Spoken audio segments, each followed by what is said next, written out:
let's go and have a little read of this this here story. I guess we'll do the shortened version of it. Maybe we'll go into a little bit of what cesium is, because I did kind of do a little bit of research into that, and there's all kinds of massive words that I'm probably going to butcher, so be warned. But yeah, I can post the scripts afterwards for everybody to like look at and stuff and read through. If anybody does want to go and like independently research it afterwards, I'm quite happy to share the whole Google Doc with you that has the guide to this, all the sources that I've used for this particular story. Believe it or not, last night I literally stayed up till like 1:30 and read, I think it was a 157 page report on this whole thing. One problem is I don't have any visuals kind of set up for it, which is a downer, I'm not gonna lie. But yeah, we can still go for the thing anyway. They had some new photos of Mars. Ooh, we can take a look at that afterwards if you like. Quiet Cat. Remind us about that afterwards. Taking a look at Mars, because that'd be really cool, for sure. But anyway, right? Should we just go for it? Should we just do it? Should we just do this shiz? It should only. I'll make it brief and shorten it down to about 10 minutes. I promise you, it is quite an interesting story. Trigger warning. It gets a little sad. There's talk about death. It's talk about like a death of a child at one point. Spoiler alert. But yeah, just be warned, if you do kind of get a little bit, I felt a little bit kind of weird, I guess, for lack of a better phrase. Just reading about it, I felt incredibly sad reading about it. Like, when I get to the part, you'll understand what I mean. But I think, like any good story, it has to kind of have its ups and downs. So yeah, but yeah, I definitely would have preferred for that particular part to have not been part of the story. But it is, so we'll tell it. You know, we'll tell the story as it happened.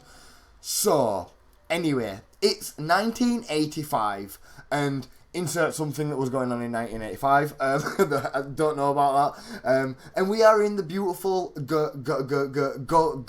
Guyana, I think it is, Guyana. It's a Brazilian state in Goiás. So I know that one's right, Goiás. So yeah, Guyana, the state, is in the state of Goiás. And Goiás is the 10th largest city in the whole of Brazil, so it's a pretty like big deal. It's like a big place. But anyway, in this city lives two little known men called Roberto dos Santos Alves and Wagner Mota Pereira. I'm just going to turn the music down just a little bit more there. Sorry if that turns that now. So we've got Roberto dos Santos Alves and Wagner Mota Pereira, or Pereira, I think it is, Pereira. And I'm almost certain when they woke up that morning, they had no idea that they was about to make history. And honestly, like, attain a level of infamy that only like the superest of villains could like dream of. And they never meant for any of it to happen, like, sadly, unlike a supervillain, of course, who would want to be causing lots of problems. These guys did not know what they was doing at all, so you can't really blame them too much, but that's up to you to decide. I'm not going to tell you what to feel on that one. But yeah, they certainly caused enough of a problem.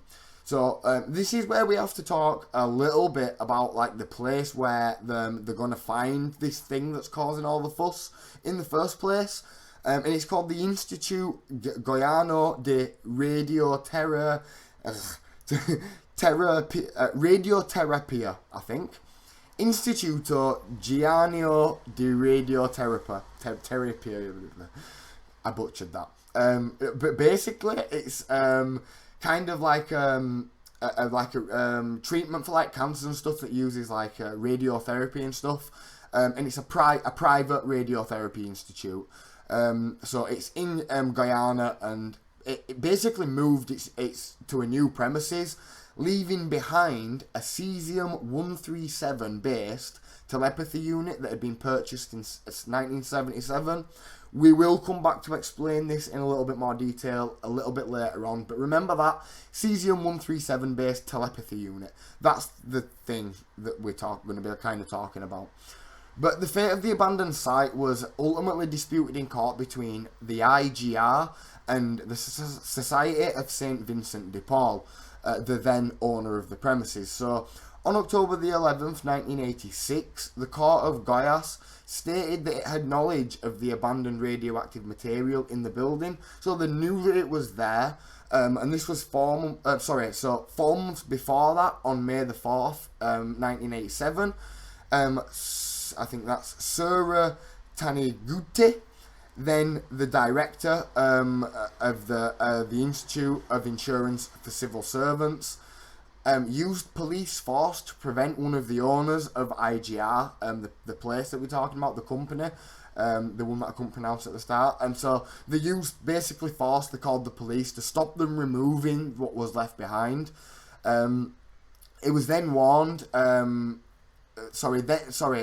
then warned the chap who was trying to get in to get the crap out, this cesium thing. He warned the president at the time that he should take responsibility for what would happen to the cesium bomb, as he called it, which it would later transpire.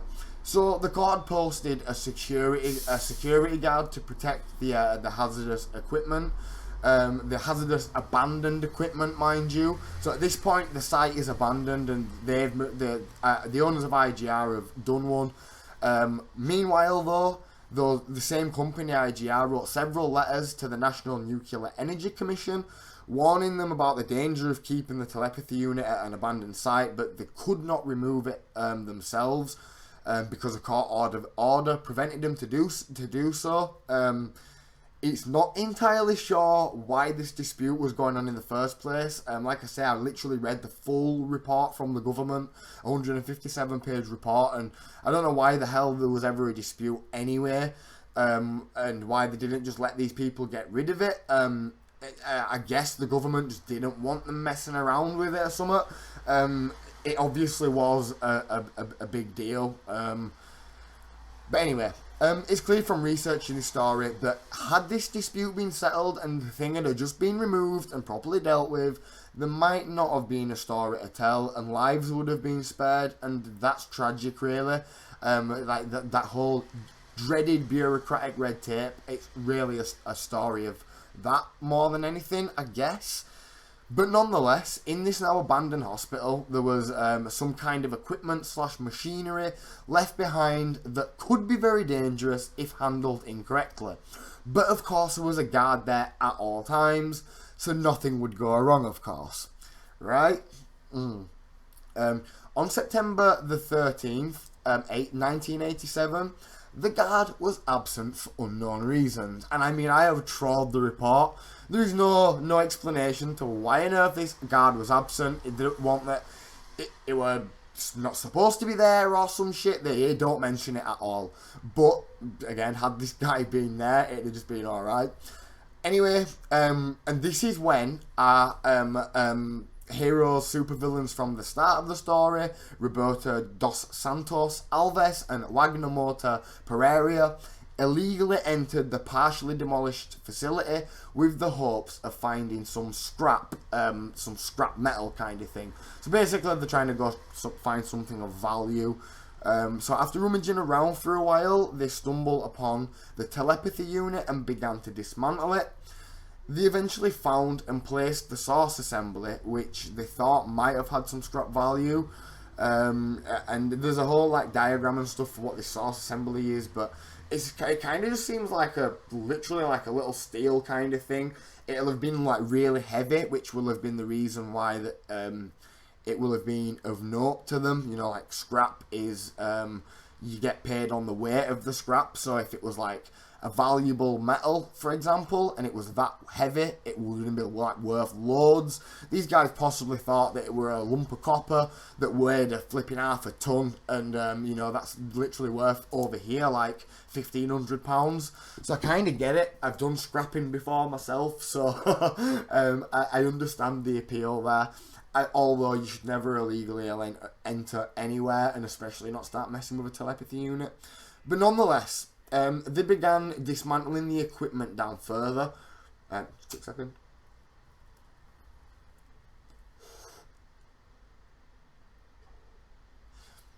And it's worth noting, at this part of the story, that both men did start to feel dizzy and sick. They were like throwing up and everything, and obviously they had no idea what was causing it.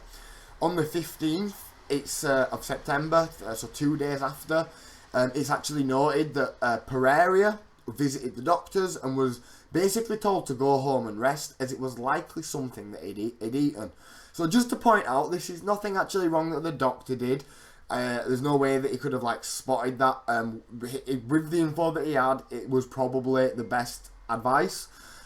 This is why it's always important to be truthful with your doctor, because yeah, for sure, if you're not, then they can't properly help you. So yeah, in this case, the doctor did not know, and nobody knew at this point still that this thing had any radioactive properties. Then, on September the 16th, Alves succeeded in puncturing the capsule's aperture window with a screwdriver, allowing him to see a deep blue light coming from a tiny opening that he had created. He inserted a screwdriver and successfully scooped out some of the glowing substance. Thinking it was perhaps some kind of gunpowder, he tried to light it, but the gunpowder wouldn't ignite anyway. Then, on September the 18th, Alves sold the items to a nearby scrapyard. That night, Dever Alves Ferrari, I'm going to call him Ferrari for easiness. So, the owner of the scrapyard, Ferrari, noticed the blue glow in the punctured capsule, thinking that the contents were valuable or even supernatural. He immediately brought it into his house. Over the next 3 days, he invited friends and family to view the strange glowing substance, as you probably would if you had no idea that it was dangerous and it was just some like cool glowing stuff. But even with all the obvious signs, no danger was detected. They still thought it was harmless at this point.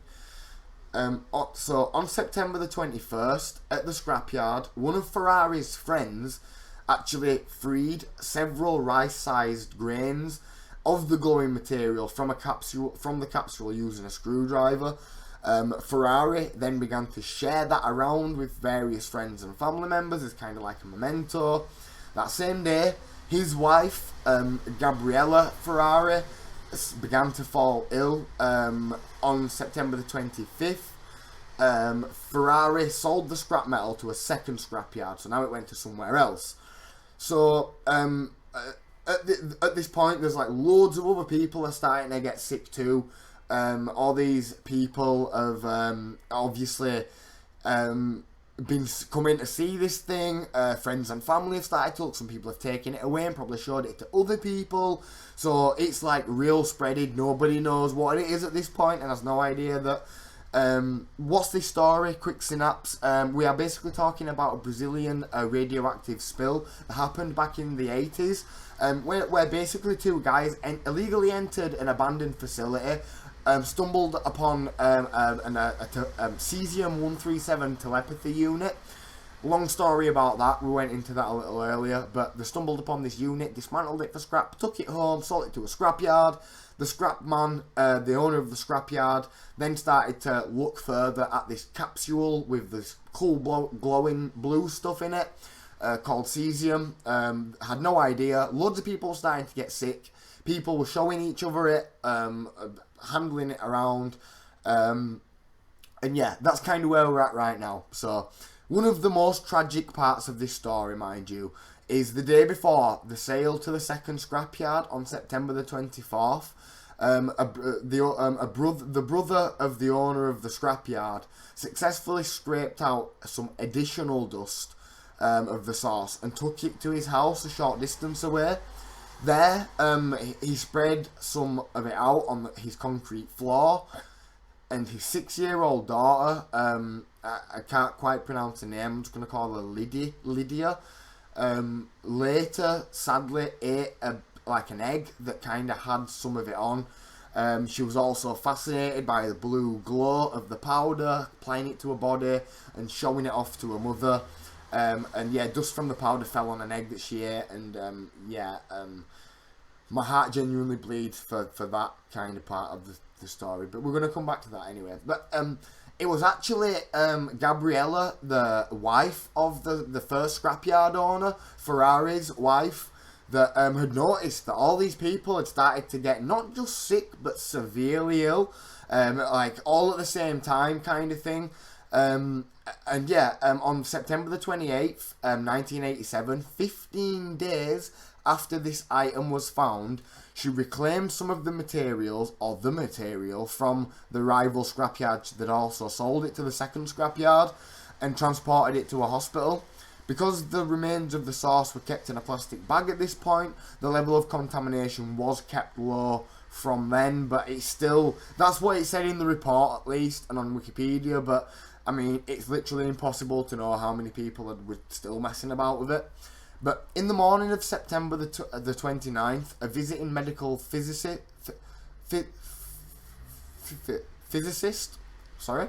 used a scalination counter, which is an instrument for detecting and measuring ionizing radiation, finally confirmed the presence of radioactivity. Yet he still had to persuade the authorities to take immediate action, but thankfully by the end of the day, the state, the national governments were all well aware of the incident and news was spreading fast. It were on, news of the radiation incident was broadcast on local, then national, and even some international media. So as you can imagine, within a few days, nearly 130,000 people swarmed local hospitals concerned that they might have been exposed. Of those people, thankfully, only 250 were found to be contaminated, but they was found to have radioactive residues, sometimes on the skin, and things like that, through the use of Geiger counters, which is another instrument for detecting radiation. You'll have probably seen that one. That's the one that they kind of wear around with the thing on. But yeah, eventually 20 people showed signs of radiation sickness and required treatment, like, who was really, really, really bad. But I think like 250 people was probably sick and got over it. I'll go into why that is the case just in a second. But out of the cases treated, 4 people sadly lost their life, and one of them was being the youngest, was 6 years old. And I absolutely agree, way could have been more, but I mean, the 6-year-old girl was one of the 4 that lost her life, and I genuinely find that like pretty fucking sad, to be honest, man. Because, yeah, if only just, like, somebody had noticed, if only this had happened and that had happened, in hindsight is, like, one hell of a, one hell of a thing, but, yeah. Anyway, the transporting and the containing of the substance was probably what, another one of the people that passed away was the wife, Ferrari's wife, the first scrapyard owner's wife. She also passed away, and it was probably the transporting and like the containing of the substance that probably killed her. And out of the 40 or so that were badly affected, a lot of them made it out due to dose fractionation, I think, which is basically meaning smaller doses of spaced out radiation are not as bad and give the body time to repair damaged cells to mitigate some of the effects of radiation poisoning. So it was only those that had like prolonged exposure to it, or in some case actually consumed some of it, that like didn't make it or was like really, really bad, because of something due to dose fractionation. So you can Google that, that's an interesting one.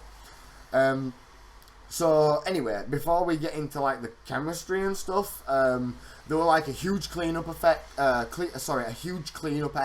that lasted for years. They removed topsoil from several sites. Houses, like full housing estates, had been like demolished and stuff. Objects from within houses were removed and examined.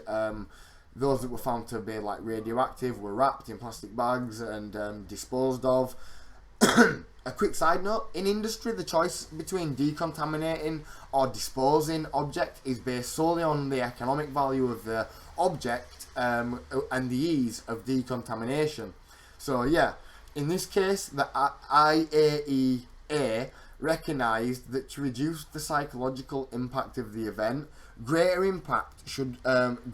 effort should be taken to clean up the items of like items of personal value, such as jewellery and like photographs and stuff.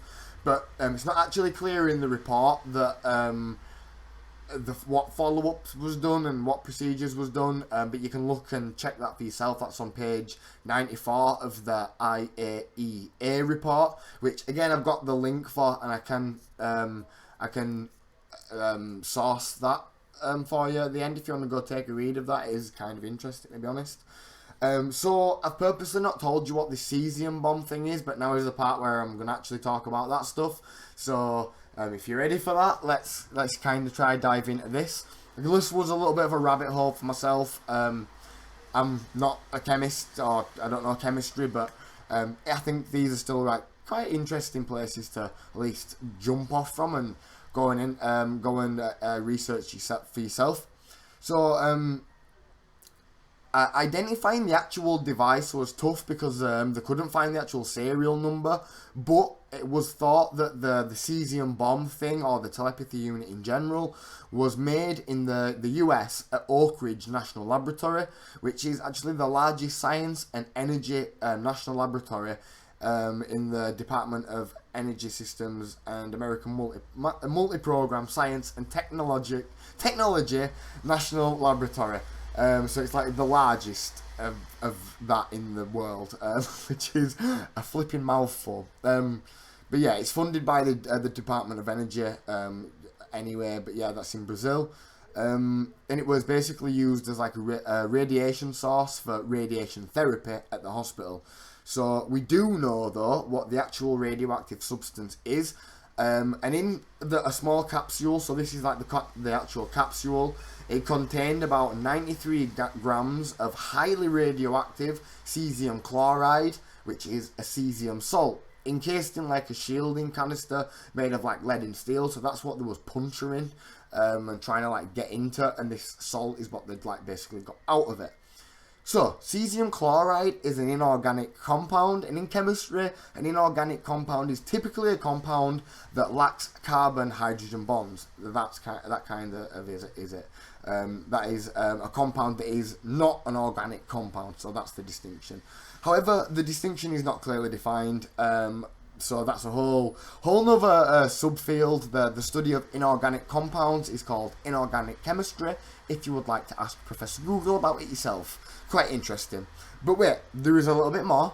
This colourless salt is also important, is an important source of cesium ions. So let's totally talk about cesium. I mean, why the hell not, right?